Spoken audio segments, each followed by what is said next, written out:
موسی علیه السلام او هارون علیه السلام دا دواړه ورونه او بلکې موسی علیه السلام سوال کړو چې خدای پاک دې ما سره د دوم پیغمبري ورکړي ځکه زما په دې ژبه کې تتوالی دی نو زما دا رور چې کوم دی ډېر فصیح او بلیغ دی د دوم پیغمبري ورکړه د هارون علیه السلام د عمر په لحاظ سره د حضرت موسی علیه السلام نه شپږ کاله مشر نو الله تعالی موسی علیه السلام لومبی پیغمبر جوړ کو او هغه ته کتاب ورکو نو د موسی علیه السلام چې کله سوال وکړو فرعون د دې تلل نو موسی علیه السلام وایي چې زما په دې ژبه کې تتوال نه زما د ورور ما سره پیغمبر کا نو الله تعالی چې کوم دی حضرت هارون علیه السلام ته پیغمبري ورکړه او پیغمبرۍ کې شریک کړو موسی علیه السلام سره نو بیا آیاتنا په خپلو نښو سره هغه نښه معجزات حضرت موسی علیه السلام ته مراد دي چې کوم فرعون دی چې کوم دی ښودلي په هغې چې کوم دی کاتم الخان به مسلط شي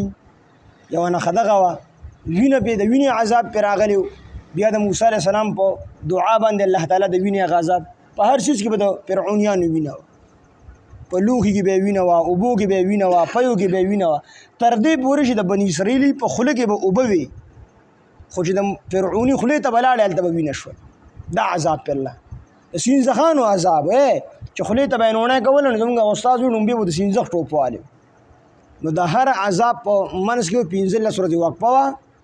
او یو عذاب به پرې راتلو فرعون به وایي زه ایمان راوړم موسی علیه السلام ته به وي یا موسی علیه السلام الله نه سوال وکړي چې دا عذاب رانه لرې شي نو دا 9 قسمه عذابونه الله تعالی دا په حضرت په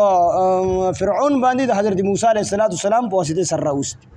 دا عذابونه پرې رالل موسی علیه السلام به بیا دعا وکړه عذاب به دفع شو 15 ورځې وقفه به وه فرعون به بیا ایمان رانه وړو الله به بل عذاب نو 9 عذابونه د دې نه مراد دي چې بیا آیاتنا په خپلو نښو سره نښو 9 عذابونه دي چې په کې د کاتم الخان مو په کې سینځخانو د وینې عذاب او سیلې و تیزه د 9 قسمه عذابونه مخې ته چې کوم دي تیر شوي دي په سوره اسراء کې سوره کهف کې دغه چې کوم دي تیر شوي دي مونږ ویلي دي 9 قسمه عذابونه به دي راغلي نو هغه ته مراد دي وسلطان مبین د دینه چې کوم دي د موسی علیه السلام عصا مراد ده هغه امسات مراد ده چې هغه به ور وګرځول نه غنه غټ اجدها جوړ شو